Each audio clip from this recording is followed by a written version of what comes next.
کون کفر پہ مرتے ہیں، کون اس زندگی کو حقیقی زندگی مان بیٹھتے ہیں، اس کی لذتوں میں، اس کی عیش آرائش میں اپنی زندگی کو تباہ کر دیتے ہیں، کون؟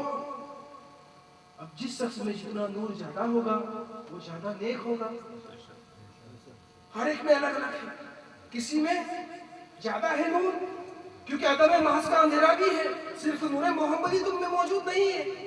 صرف اللہ کے رسول حضرت محمد مصطفیٰ صلی اللہ علیہ وسلم کی ذات ہی ایسی ہے. آپ کی ذات سدودہ بے مثال و لاجواب ذات ہی ایسی ہے جس میں ایک ذرہ بھی شر کا موجود نہیں ہے، جس میں ایک ذرہ بھی عدم محض کا، وہ اندھیرے کا، وہ گمراہی کا، وہ شیاہی کا موجود ہی نہیں ہے. قرآن پاک فرماتا ہے ما ضل صاحبکم وما غوی، شرے نجم بے شک تمہارے محبوب کبھی گمراہ نہیں ہوئے. کیوں کہ آپ کی جو ذات تھی وہ نورانی تھی، اتنی نورانی تھی، اتنا نور تھا، اتنی لطیف تھی کہ آفتاب بھی آپ کا سایہ نہ گرا سکا، کیونکہ اس ذات میں خیر کا خیر ہی خیر تھی، شر کا ایک چیز ہی نہیں تھی. اسی لیے فرمایا عبدالعزیز محدث اعظم دہلوی علیہ رحمت و رضوان نے، خوبیاں شکل و سمائل و حرکات و سکونات، خوبیاں شکل و سمائل و حرکات و سکونات، آنچ خبا ہما دارت تو تنہا داری، آنچ خبا ہما دارت تو تنہا داری. یا رسول اللہ جتنی بھی خوبیاں ہیں، جتنی بھی اچھائیاں ہیں، جتنی بھی نیکیاں ہیں، جتنی بھی ہدایت ہے، وہ شک کی سب، جتنی بھی شکل ہے، آسمان آپ کے نور سے پیدا کیے گئے، جنتیں آپ کے نور سے پیدا کی گئی، انبیاء آپ کے نور سے پیدا کیے گئے، مومنین مومنات آپ کے نور سے پیدا کیے گئے، ارض و سماوات آپ کے نور سے پیدا کیے گئے. پتا چلا جتنی بھی نور اور خیر والی چیز ہے نور مصطفیٰ سے پیدا ہوئی ہے. یا رسول اللہ اس لیے وہ تمام خوبیاں آپ کی ایک ذات میں موجود ہیں.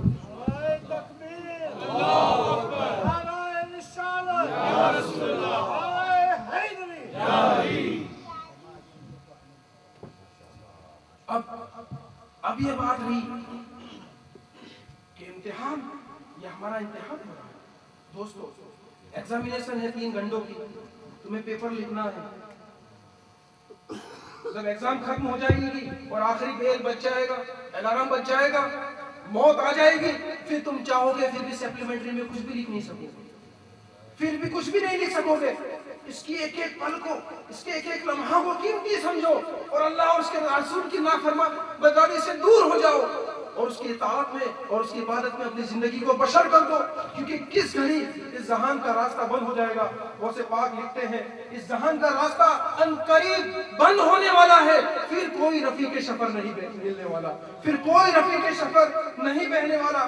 اس لیے غوث اعظم فرماتے ہیں اس روحانی قافلے کے ساتھ ہو جاؤ، اولیاء کے قافلوں کے ساتھ ہو جاؤ، انبیاء کے قافلوں کے ساتھ ہو جاؤ، تاکہ اس منزل پہ پہنچ جاؤ جہاں سے تم آئے تھے، جہاں سے تم آئے تھے اس منزل پہ، اس ڈیسٹینیشن پہ پہنچ جاؤ.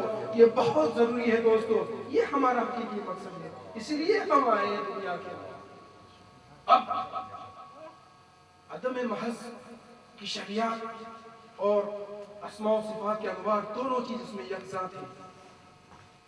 کائنات کا سجرہ بنا نور محمدی سے، اور انسان اور فرشتوں سے کہا انی جاعل فی الارض خلیفہ.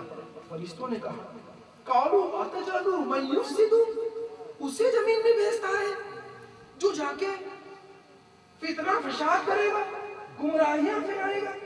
کیونکہ فرشتوں کے سامنے جنوں کی ہسٹری موجود تھی.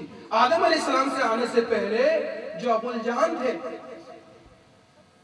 جیسے کہ سورہ رحمان نے فرمایا خلق الانسان من صلصال كالفخار وخلق الجان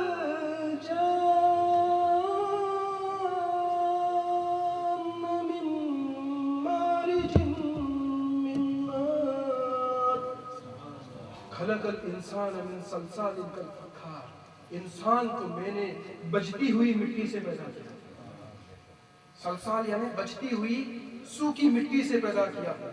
وَخَلَقَ الْجَانَّ مِن مَارِجٍ مِّن نَارٍ، اور میں نے جناتوں کو نارے شموم سے پیدا کیا، آگ سے فائر سے پیدا کیا۔ تو ابو الجان جو جن تھا اس نے 36,000 ایئرز تک اس دنیا میں حکومت کی، اور ہر سال ان میں ایک نبی آتا تھا، جناتوں میں ہر سال ایک نبی آتا تھا، لیکن یہ جن اس کو قتل کر دیتے تھے۔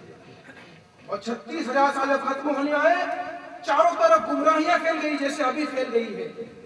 لوگ جنات اللہ کی نافرمانی میں ڈوب گئے، تو اللہ تعالیٰ نے فرشتوں کو قیامت ڈھانے کے لیے بھیجا تھا۔ کس کے لیے بھیجا تھا؟ قیامت ڈھانے کے لیے۔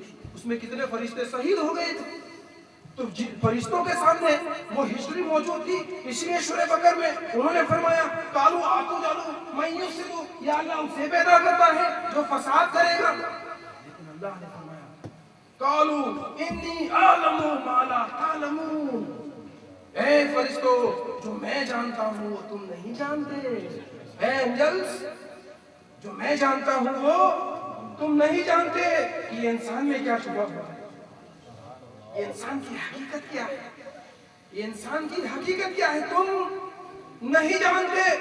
تو اللہ نے آدم علیہ السلام کو پیدا کیا، آدم علیہ السلام کا پتلا بنایا،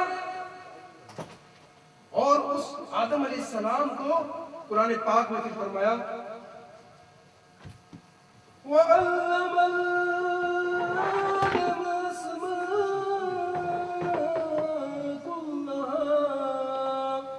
آدم کو میں نے تمام اسماء سکھا دیے۔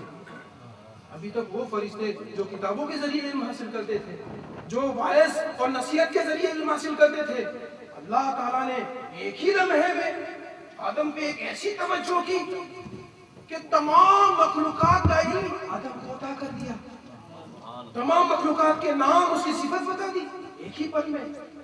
وہ کون سا ذریعہ تھا، وہ کون سے ریز تھے جو ریفلیکٹ ہوئے آدم کے سینے پہ، وہ کون سی لینگویج تھی، ایک ہی پل میں اللہ نے تمام علم عطا کر دیا۔ اب کہا آدم کو اللہ نے اے آدم یہ فرشتوں کو بتا دو جو میں نے تمہیں سکھایا ہے۔ چنانچہ آدم علیہ السلام نے سب سکھا دیا، سب بیان کر دیا۔ فرشتے حیران رہ گئے، فرشتے حیران رہ گئے، یہ کیا ہوا، یہ ایک پل میں سب کچھ علم عطا ہو گیا، سب کچھ بیان کر دیا۔ تو پھر اللہ تبارک و تعالیٰ نے بار امانت کو پیش کیا۔ کس کو پیش کیا؟ بار امانت کو۔ سورہ احزاب اللہ تبارک و تعالیٰ فرماتا ہے اِنَّا عَرَضْنَا الْأَمَانَةَ عَلَى السَّمَاوَاتِ وَالْأَرْضِ وَالْجِبَالِ فَأَبَيْنَ أَن يَحْمِلْنَهَا وَأَشْفَقْنَ مِنْهَا وَحَمَلَهَا الْإِنسَانُ۔ میں نے امانت کو، میری امانت کو، میرے راز کو، میرے اسرار کو، میری محبت کو، میری اس امانت کو علی السماوات، سماوات یعنی آسمانوں کے سامنے پیش کیا، ہیونس کے سامنے۔ اے ہیونس کیا تم میری امانت کو اٹھا سکتے ہو؟ آسمان نے انکار کر دیا۔ فَأَبَيْنَ أَن يَحْمِلْنَهَا، اللہ فرماتا ہے قرآن پاک میں آسمان ڈر گئے، انہوں نے انکار کر دیا۔ وَأَشْفَقْنَ مِنْهَا، وہ ڈر گئے۔ پھر زمین کو کہا وَالْأَرْضِ، کیا تم میری امانت کو اٹھا سکتی ہے؟ دیکھو احکام شریعت اور معرفت اور بار امانت میں فرق کیا ہے؟ یہ بہت امپورٹنٹ سبجیکٹ ہے، اس پہ صوفیاء کرام اور علماء کرام نے بہت بحث کی ہے۔ احکام شریعت اور بار امانت، احکام شریعت اور بار امانت۔ احکام شریعت وہ ہوتے ہیں کہ جو اللہ کے احکام ہوتے ہیں، نماز پڑھو، روزہ رکھو، عبادت کرو، نیک کام کرو، گناہوں سے پرہیز رکھو، حج پڑھو، زکوٰۃ دو، یہ احکام ہوتے ہیں۔ بندے کو اس میں حق نہیں کہ اس کا انکار کر سکے یا اس میں کوئی سلیکشن کی گنجائش نہیں ہے، یہ حکم ہے اللہ کے اور اس کو ماننا ہے۔ لیکن بار امانت میں فرق کیا ہے؟ امانت، جب تم کسی کو امانت کے طور پہ پیش کرتے ہو کہ میں یہ آپ کو میری امانت ہے، یہ کچھ دولت ہے یا کوئی چیز ہے، امانت کے طور پہ میں آپ کے سامنے پیش کرنا چاہتا ہوں، تو جو امین ہوتا ہے، جو امین ہوتا ہے اسے یہ اختیار ہوتا ہے کہ چاہے تو اس امانت کو اٹھائے یا اسے ریجیکٹ کر دے